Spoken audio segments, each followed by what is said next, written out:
Alright, this is the Production Explorer on FabTrol.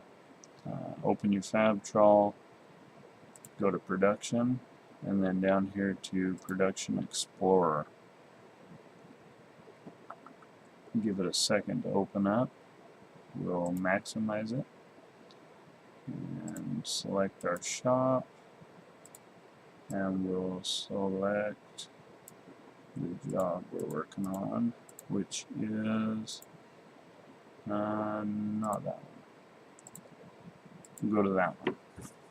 So we've just got it sequenced in beams, channel, pipe. So we'll go to our beam sequence. Click on the lot. You can get crazy with how you sequence stuff in here.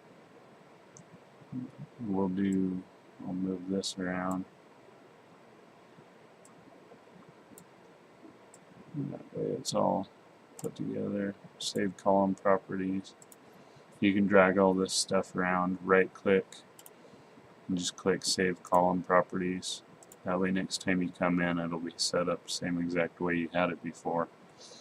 So this will show you when it got scanned for fit up, when for weld, when it gets scanned for inspection, and then when it's going to get scanned for paint.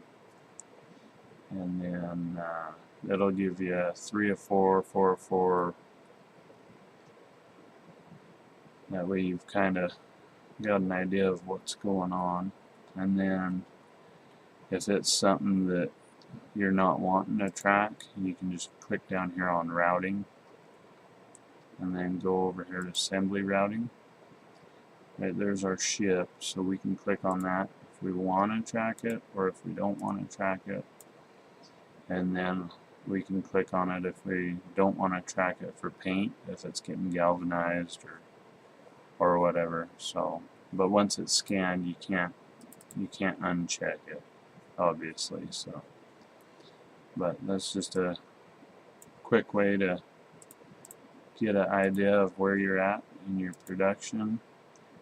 It's a nice visual tool for project management. So I just wanted to share. It's pretty simple to get to, but it's always nice to have a video to see exactly where to go, how to do it, something to reference from.